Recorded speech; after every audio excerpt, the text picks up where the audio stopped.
우리가 지난주에 에스겔 8장의 말씀에서 예루살렘 성전 구석구석에서 우상 숭배가 행해지고 있는 것에 대한 말씀을, 성전 안뜰로 들어가는 문에는 우상을 놓는 자리가 있었고, 또 제단문 어귀 북쪽에는 질투의 우상이 있고, 담 안쪽에 있는 비밀방에는 70인 장로들이 모여 우상에게 제사를 드리고 있고, 또 성전에 들어가는 북문에는 여인들이 담무스 신을 섬기고 있고, 성전 안뜰에서는 25명의 제사장들이 모여서 태양신을 숭배하였습니다. 성전이 말만 성전이지 더 이상 성전의 모습이 아니었던 것입니다. 겉모양은 성전의 모습인데 그 안에서 행해지는 일들은 성전이 아니었습니다. 이렇게 성전이 성전됨을 잃어버릴 때 어떤 일이 일어날까요? 하나님께서 성전을 더럽힌 자들을 심판하신다고 하는 것이 오늘 말씀입니다. 그래서 오늘 본문인 9장에는 하나님께서 성전을 더럽힌 유다 백성들을 이제 심판하실 것에 대하여 예언을 하십니다. 1절 말씀 제가 다시 읽겠습니다. 또 그가 큰 소리로 내 귀에 외쳐 이르시되 이 성읍을 관할하는 자들이 각기 죽이는 무기를 손에 들고 나오게 하라 하시더라. 또 그가 큰 소리로 내 귀에 외쳐 이르시되 라고 하는 것은 8장에서 시작된 환상이 지금 계속되고 있음을 시사하고 있습니다. 에스겔은 이제 환상 가운데 큰 음성을 듣게 되었습니다. 에스겔이 들은 음성은 이 성읍을 관할하는 자들이 각기 죽이는 무기를 손에 들고 나오게 하라 라고 하는 그런 음성입니다. 하라 하시더라 라고 하는 것을 통해서 그 음성의 주인공이 하나님이신 것을 알 수 있습니다. 이 성읍이라고 하는 성읍은 예루살렘 성읍을 말하는 것이고, 이 성읍을 관할하는 자들이라고 했는데 이것이 누구를 가리키는 것인지는 사실 정확하지가 않습니다. 그러나 관할하는 자들에 해당되는 히브리어는 이 감독자들을 의미하는 말인데, 본문에서는 그들에게 하나님께서 심판을 맡기시기 때문에 이들이 예루살렘들의 관리들을 말하기보다는 하나님께서 사용하시는 천사들이라고 보는 것이 일반적인 견해입니다. 하나님께서 예루살렘 성을 관할하는 천사들에게 이제 각기 죽이는 무기를 들고 나와서 예루살렘 성을 이제 심판하게 하시는 것입니다. 2절 말씀을 다 함께 읽겠습니다. 내가 보니 6사람이 북향한 윗문 길로부터 오는데 각 사람의 손에 죽이는 무기를 잡았고, 그 중에 한 사람은 가는 배 옷을 입고 허리에 서기관의 먹그릇을 찼더라. 그들이 들어와서 놋제단 곁에 서더라. 하나님의 음성 후에 이제 에스겔이 보니 6사람이 북향한 윗문 길로부터 오는데 이들 각 사람의 손에 죽이는 무기를 잡았다라고 했습니다.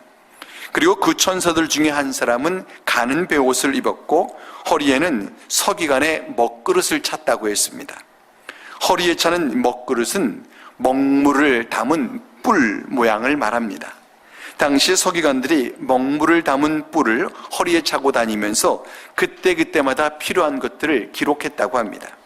하나님께서는 그 천사에게 무언가 기록하는 일을 맡기기 위해서 먹그릇을 차게 하신 것입니다. 이렇게 하나님의 명령을 받은 천사들이 이제 모든 준비를 갖추고 제단 곁에 서서 하나님의 명령이 떨어지기만을 기다리고 있었습니다. 3절 4절 말씀 함께 읽습니다. 그룹에 머물러 있던 이스라엘 하나님의 영광이 성전 문지방에 이르더니 여호와께서 그 가는 배 옷을 입고 서기관의 먹그릇을 찬 사람을 불러 여호와께서 이르시되 너는 예루살렘 성읍 주인에 순행하여 그 가운데에서 행하는 모든 가증한 일로 말미암아 탄식하며 우는 자의 이마에 표를 그리라. 그룹에 머물러 있던 이스라엘 하나님의 영광이 성전 문지방에 이르렀다라고 했습니다. 그룹 사이에 계시던 하나님께서 이제 성전 문지방으로 이동하신 것입니다. 이것은 하나님께서 이제 성전을 떠나시는 것을 말하는 것입니다. 성전의 지성소에는 이 언약궤가 있는데 언약궤를 덮고 있는 뚜껑을 속죄소라고 합니다. 이 속죄소에 대해서 하나님께서 출애굽기 25장 20절부터 22절에 이렇게 말씀을 하셨습니다. 그룹들은 그 날개를 높이 펴서 그 날개로 속죄소를 덮으며 그 얼굴을 서로 대하여 속죄소를 향하게 하고 속죄소를 궤 앞에 얹고 내가 내게 줄 증거판을 궤 속에 넣으라. 거기서 내가 너와 만나고 속죄소 위 곧 증거궤 위에 있는 두 그룹 사이에서 내가 이스라엘 자손을 위하여 내게 명령할 모든 일을 내게 이르리라. 하나님께서 속죄소에서 이스라엘 백성들을 만나시고 그곳에서 이스라엘 자손을 위하여 명령할 모든 것을 이루시겠다라고 하셨습니다. 그런데 하나님께서 그 속죄소에서 떠나신다는 겁니다.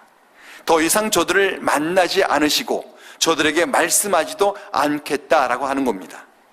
지난주에 보았던 8장 6절에 보면 그들이 여기서 크게 가증한 일을 행하여 나로 내 성소를 멀리 떠나게 하느니라 라고 했습니다. 저들이 우상 숭배로 성전을 더럽히자 하나님께서 이제 성전을 떠나시는 것입니다. 하나님께서 성전 문지방에 이르러서 먹그릇을 찬 천사를 부르셨습니다. 그리고 그에게 너는 예루살렘 성읍중에 순행하며 그 가운데에서 행하는 모든 가증한 일로 말미암아 탄식하며 우는 자의 이마에 표를 그리라 라고 하셨습니다. 하나님께서 이렇게 말씀하시는 것은 당시에 예루살렘 성전에서 행해지는 우상 숭배에 가담하지 않고 바른 신앙을 가지고 우상 숭배로 인해 탄식하는 자들이 있었다라고 하는 것입니다. 당시에는 백성들은 말할 것도 없고 지도자인 장로들이 우상을 숭배하고 심지어는 영적 지도자인 제사장들조차도 우상을 숭배하던 때입니다. 이와 같은 때에 우상을 숭배하지 않는 바른 신앙을 갖는다는 것은 결코 쉬운 일이 아닙니다. 그러나 언제나 이런 자들은 꼭 있어 왔습니다. 엘리야 시대에 수백 명에 이르는 바알 선지자와 아세라 선지자들이 있고 왕이 우상을 섬기고 모든 백성이 우상을 섬기고 있었습니다. 그래서 엘리야는 바알에게 무릎을 꿇지 않는 자가 자기 혼자 남은 줄만 알고 하나님 저 혼자 남았습니다 라고 외치기도 했습니다. 그런데 하나님께서 엘리야에게 바알에게 무릎을 꿇지 않은 자 7,000명을 내가 남겼다라고 하셨습니다.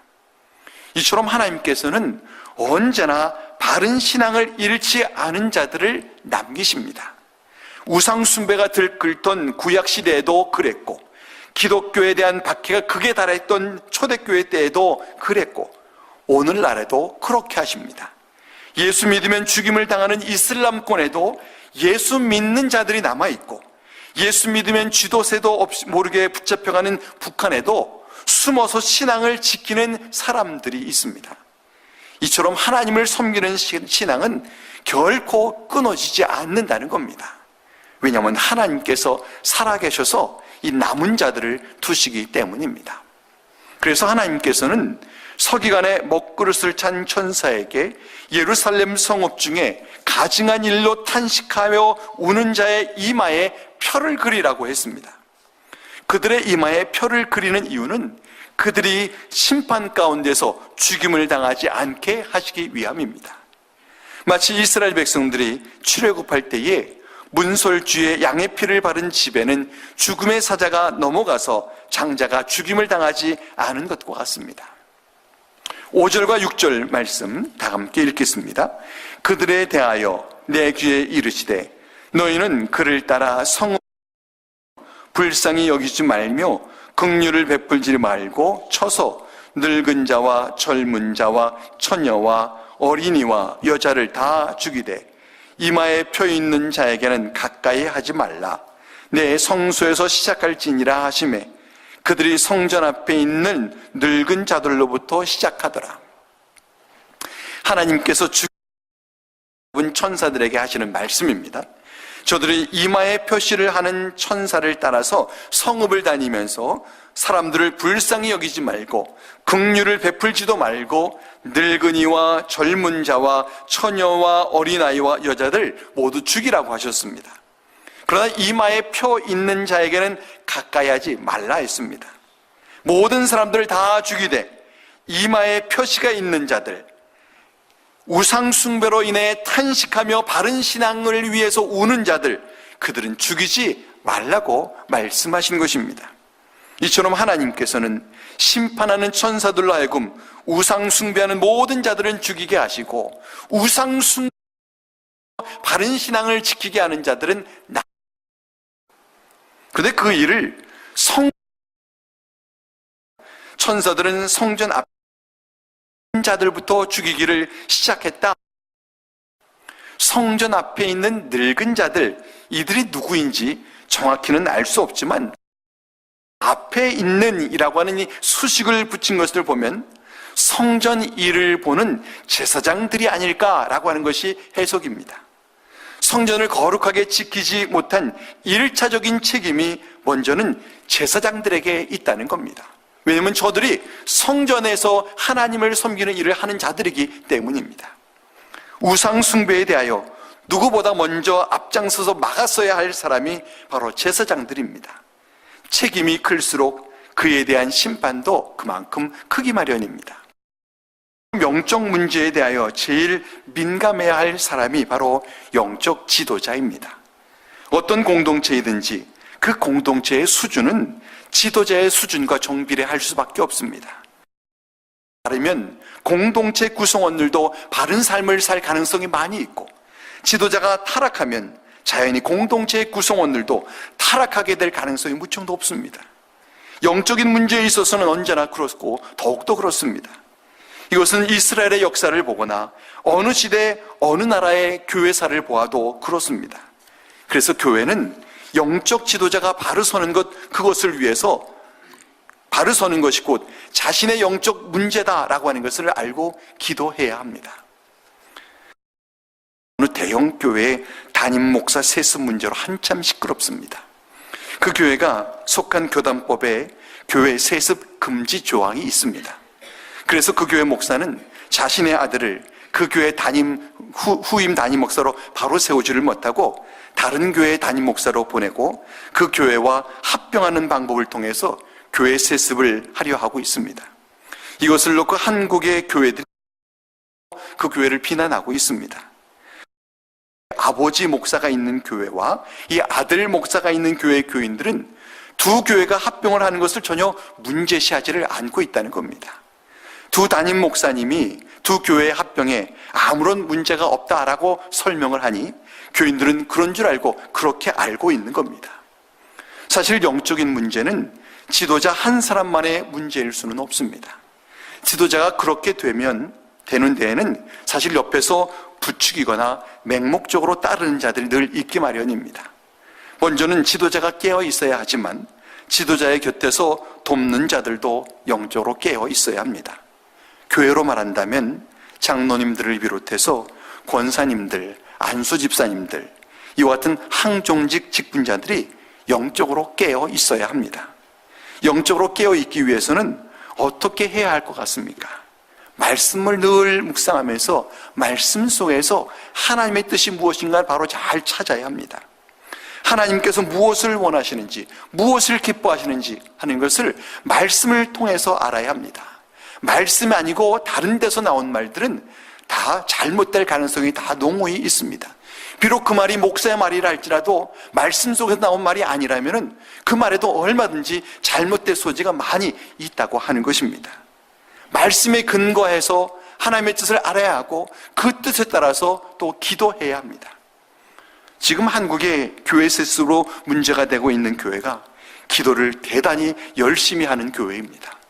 새벽 기도회를 월요일부터 금요일까지 매일 새벽 5시부터 1시간 단위로 4번을 드립니다.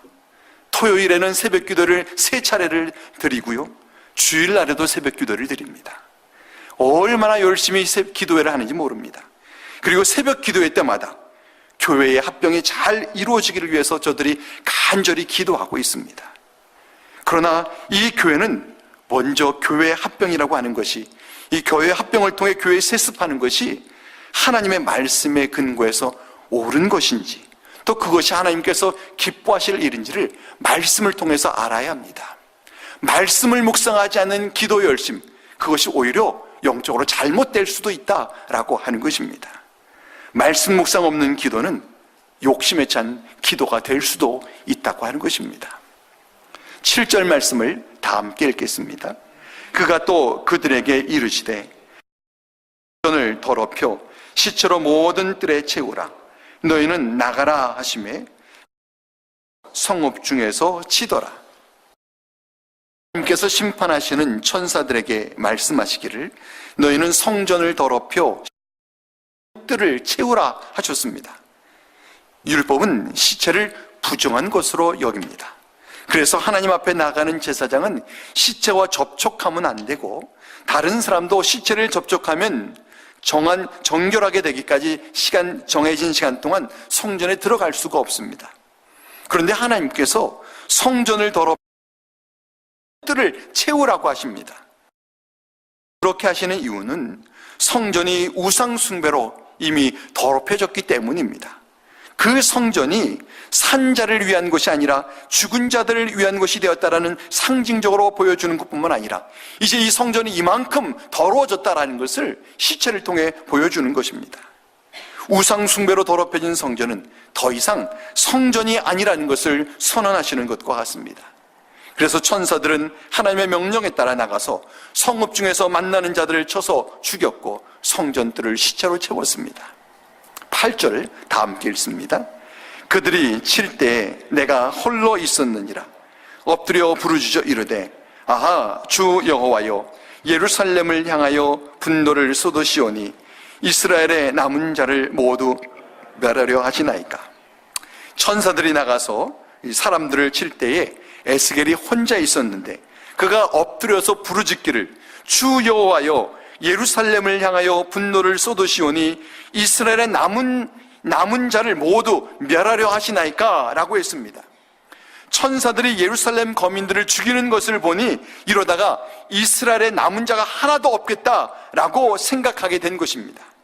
그러자 하나님께서 에스겔에게 이렇게 말씀을 하셨습니다. 9절과 10절입니다. 함께 읽습니다. 그가 내게 이르시되 이스라엘과 유다 족속의 죄악이 심히 중하여 그 땅에 피가 가득하며 그 성읍에 불법이 찼나니 이는 그들이 이르기를 여호와께서 이 땅을 버리셨으며 여호와께서 보지 아니하신다 함이라. 그러므로 내가 그들을 불쌍히 여기지 아니하며 긍휼을 베풀지 아니하고 그들의 행위대로 그들의 머리에 갚으리라 하시더라. 하나님께서는 이스라엘과 유다 족속의 죄악이 심히 중하여 그 땅에 피가 가득하며 그 성읍에 불법이 찼다고 하셨습니다. 저들의 죄가 얼마나 심각했는가 하면 저들이 말하기를 여호와께서 이 땅을 버리셨으며 여호와께서 보지 아니하신다라고 말한다는 겁니다. 저들이 우상을 섬기기 때문에 하나님께서 저들을 내버려 두시는 것인데 저들은 도리어 하나님께서 우리 이스라엘을 버리셨고 우리들을 돌보지 않으시기 때문에 우리가 우상을 섬길 수밖에 없는 것 아니냐라고 말한다는 겁니다. 저들이 하나님의 징계 가운데서도 깨닫지를 못하고 그저 변명만 계속 늘어놓고 있는 것입니다. 이처럼 징계에도 깨닫지 못하는 자에게는 심판밖에는 없습니다. 그래서 하나님께서 내가 그들을 불쌍히 여기지 아니하며 긍휼을 베풀지 아니하고 그들의 행위대로 그들의 머리에 갚으리라 라고 하셨습니다. 마치 노아 시대에 사람들의 죄악이 세상에 가득해서 저들의 마음으로 생각하는 모든 계획이 항상 악한 것임을 하나님 보시고 저들을 홍수로 심판하실 수밖에 없었던 것과 같습니다. 그래서 11절에 이렇게 기록을 합니다. 보라, 가는 베옷을 입고 허리에 먹그릇을 찬 사람이 복명하여 이르되 주께서 내게 명하신 대로 내가 준행하였나이다 하더라. 하나님의 명령을 수행하는 이 가는 베옷을 입고 허리에 먹그릇을 찬 천사가 하나님의 명령에 대하여 복명하기를 주께서 내게 명령하신 대로 내가 준행하였습니다 라고 한다고 했습니다. 저들에 대한 심판이 하나님의 말씀대로 이제 일어난다는 겁니다. 역대하에 보면은 오늘 본문에 하나님께서 에스겔에게 보여주신 그 환상과 그 말씀 그대로 일어난 것을 볼 수 있습니다. 역대하 36장 14절부터 20절에 이 남유다에 대하여 이렇게 기록하는 것 우리 다 함께 한번 읽어보겠습니다. 모든 제사장들의 우두머리들과 백성도 크게 범죄하여 이방 모든 가증한 일을 따라서 여호와께서 예루살렘에 거룩하게 두신 그의 전을 더럽게 하였으며 그 조상들의 하나님 여호와께서 그 백성과 그 거하시는 곳을 아끼사 부지런히 들을 그 백성에게 보내어 이르셨으나 그의 백성이 하나님의 사신들을 비웃고 그의 말씀을 멸시하며 그의 선지자를 욕하여 여호와의 진노를 그 백성에게 미치게 하여 회복할 수 없게 하였으므로 하나님이 갈대아 왕의 손에 그들을 다 넘기심에 그가 와서 그들의 성전에서 칼로 청년들을 죽이며 청년 남녀와 노인과 병약한 사람을 긍휼히 여기지 아니하였으며 또 하나님의 전에 대소 그릇들과 여호와의 전에 보물과 왕과 방백들의 보물을 다 바벨론으로 가져가고 또 하나님의 전을 불사르며 예루살렘 성벽을 헐며 그들의 모든 궁실을 불사르며 그들의 모든 귀한 그릇들을 부수고 칼에서 살아남은 자를 그가 바벨론으로 사로잡아 가매 무리가 거기서 갈대아 왕과 그의 자손의 노예가 되어 바사국이 통치할 때까지 이르니라. 하나님의 말씀이 그대로 이스라엘의 역사를 통해서 증거하고 있다는 것입니다. 우리가 이 역사적 사실을 통해서 꼭 생각해야 할 것은 교회가 영적 순결함을 꼭 반드시 지켜야 한다라고 하는 것입니다. 교회가 영적 순결함을 잃을 때 교회는 교회로서의 생명력을 잃게 됩니다. 세상에 하는 방법 그것이 교회에 와서도 통할 때 교회는 더 이상 세상과 다를 것이 없습니다. 오늘날 유럽의 교회가 교회로서의 생명력을 잃고 관광으로 돈을 버는 장소가 되어버리고 어떤 교회 건물은 술집이 되어버리기도 하고 심지어는 교회 건물이 이슬람 사원이 된 곳도 있습니다. 유럽의 이슬람 세력이 활개치는 이유도 교회가 생명력을 다 잃어버렸기 때문입니다. 그러므로 우리는 우리의 생명을 다해서 교회의 교회됨을 지켜야 합니다. 그렇다면 교회를 교회되게 하는 것이 무엇일까요? 교회에서 예배가 드려지고 교회가 울려 퍼지고 교회에 모여 성도들이 기도하고 교회에서 하나님의 말씀이 선포되는 것입니다. 우리들의 삶에 있어서 마찬가지입니다. 우리들의 삶에 있어서 우리의 몸이 교회가 되려면은 우리의 삶에 예배가 있고 또 찬송이 있고 말씀 묵상이 있고 그리고 기도가 있고 우리 안에서 하나님을 위해 섬기는 봉사들이 있을 때 우리의 몸도 교회로서의 가치가 있습니다. 그렇지 않다면은 우리의 몸도 세상 사람들과 다를 것이 없고 우리 교회에 그것이 끊어진다면 우리 교회도 그저 생명력 잃은 건물에 불과하게 될 것입니다. 저는 우리 교회가 교회의 생명력을 잃지 않기를 바랍니다. 그러나 솔직한 심령으로 제 마음에는 염려가 많이 있습니다. 새벽 기도에 나오는 사람 숫자는 점점 자꾸만 줄어져 가고 주일날도 공예배에 빠지는 사람들이 자꾸만 늘어가는 것, 점점 생명력을 잃어가는 것이 아닌가 염려가 됩니다. 저는 우리 교회가 그렇게 되지 않기를 간절히 바랍니다. 교회가 살려면 예배부터 살아야 합니다. 여러분이 교회로서 살려면, 생명력을 지키려면 여러분의 예배가 살아있어야 됩니다. 여러분이 예배를 사모하고 예배를 소중히 여기고 예배를 위해서 한 주간을 준비하고 그 예배 시간에 그 감격을 누리는 예배를 드릴 수 있기를 간절히 바랍니다. 그래서 교회의 생명력을 잃지 않는 우리 모두가 되기를 주의 이름으로 간절히 축원합니다. 이 시간 우리가 함께 기도하길 바라는 것은 우리가 예배 생활에 최선을 다할 수 있기를 위해서 기도하기를 바랍니다. 예배를 위해서라면 우리가 무엇도 아끼지 않고 다 내려놓을 수 있을 수 있기를 위해서 함께 기도하기를 바랍니다. 내 자신이 교회라는 사명을 꼭 기억하고 내 삶으로 예배가 행해지기를 위해서 기도하기를 바라고 교회를 교회되게 하는데 우리 각자가 최선을 다하기 위해서 이 시간 함께 기도하기를 바랍니다. 함께 기도하시겠습니다. 살아계신 하나님 아버지, 하나님 우리가 예배에 최선을 다하는 자들 되게 주님 도와주시옵소서. 하나님 아버지, 예배를 위해서라면 우리가 어떤 것도 아끼지 않을 수 있는 자들 되게 도와주시옵소서. 하나님 아버지, 예배를 위해서 우리의 생업도 조절하고 예배를 위해서 우리의 건강까지도 조절하고 예배를 위해서 내가 하는 모든 일들을 조절하면서 우리 예배에 충실한 자들 되도록 도와주시옵소서. 예배를 함부로 빠지고 예배를 우습게 여기고 예배에 아무렇지도 않게 그저 졸고 딴 생각해도 아무런 의식하지 없는, 아무런 죄책감을 느끼지 못하는, 그래서 예배를 정말 성전을, 우리 교회된 우리 성전된 우리 몸을 함부로 놀리는 우리들 되지 말도록 도와주셔서 아무쪼록 하나님 아버지 정말 우리의 삶께 예배가 살아있고 예배의 감격을 누리는 우리들을 되게 도와주시길 원합니다. 하나님 아버지, 우리의 삶에서 예배가 있고 또 찬송이 있고 말씀 묵상이 있고 기도가 있고 하나님을 위해 섬기는 헌신과 봉사가 있어서 하나님 아버지 우리의 삶으로 또 우리가 주님 앞에 나와서 예배에 온전히 드리는 그런 자들 되어서 성전을 성전되게 하는 우리를 되도록 도와주옵소서. 성전이 성전됨을 이룰 때에 정말 하나님께서 그들을 심판하실 수밖에 없었던 이스라엘 역사를 우리가 보고 있는데, 하나님 아버지 우리의 삶 가운데 그런 심판이 있지 않도록 하나님 아버지 우리가 예배를 회복하고 예배를 충실하게 드리는 우리 모두를 될 수 있도록 도와주시고, 우리 교회 성도들 한 사람 한 사람이 정말 예배의 목숨을 거는, 예배의 생명을 다하는 우리 모두를 될 수 있도록 주님 꼭 도와주시옵소서. 예수님의 이름으로 간절히 기도하옵나이다. 아멘.